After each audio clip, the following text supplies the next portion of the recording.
Hello, my name is Gerry Lewy, and I'm going to show you how to make a right-sided Onglette number 2 bright cutting graver. For this purpose only, I'm going to be showing you on an Onglette number 9, which is very wide, but for demonstration purposes, this is what I'm going to be showing.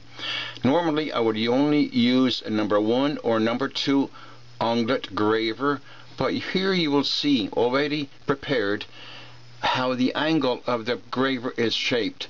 It is more dominant on the right hand side and lesser on the left side. For a right-sided person, I don't want the graver to touch any facets of the gemstones, namely a pearl, opal, or any other softer stone, even a blue topaz.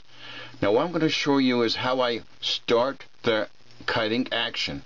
Normally, we hold our graver in a perpendicular position, come down 45-degree angles, and start your grinding. But in this case, for the right-sided graver, I'm going to lean it back 45 degrees. So we're doing two things at once. Back, down 45 and back 45. And I'm going to use about 80% of the oiled stone in this process. I'm not forcing the graver onto the stone, but letting it ride, and you can see the remnants of the graver steel being left in suspension in the oil. What oil do I use? 3-in-1 oil, motor oil, or anything that has a thicker viscosity. And now I can see that I'm nearly at the end of the cutting. I will remove all the oil and examine it. That looks pretty darn good. Remember, only the right side of the graver is going to do the cutting. Normally, I will even go as far as removing any of the extra metal on the left side so it won't come in contact with any soft stones and their facets. I'm making it a bit heavier on the graver to the oil stone for this purpose. And it looks pretty darn good. Now I'm going to examine it with a loupe, and assuming that all the edge is nice and sharp, I'm going to now go to the cleaning process.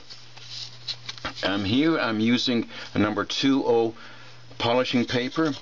Run the graver quickly with a little bit of pressure on the paper to remove that little burr of metal that's started from the grinding of the oil stone. I'm removing it, I'm rotating it and angling it to remove that little metal. I will now go to the 4O paper, or equivalent to about a 600 grit. Rub it gently.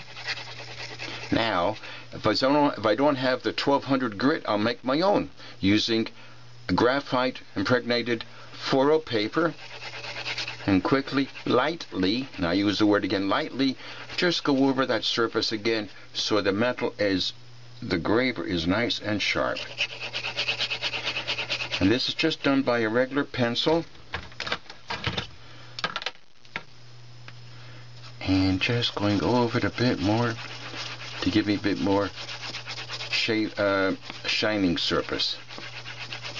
All the graphite from the pencil is now into the pores of the 4O paper.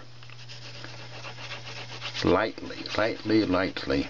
Now for my regular graver I will be using, is it the same as an Onglette number 1. Again, I'm just going over the metal a bit. And I'm just turning it as I'm polishing it.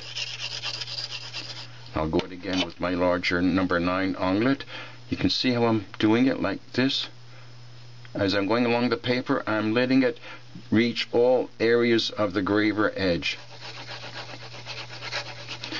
As somebody said, an orchid is almost like an art form. Yes, it is. This skill took me about 6 months to figure out how to polish a graver to what's necessary for beautiful bright cutting. Where would I use this bright cutting? On Bezels setting, oval, for Gypsy setting.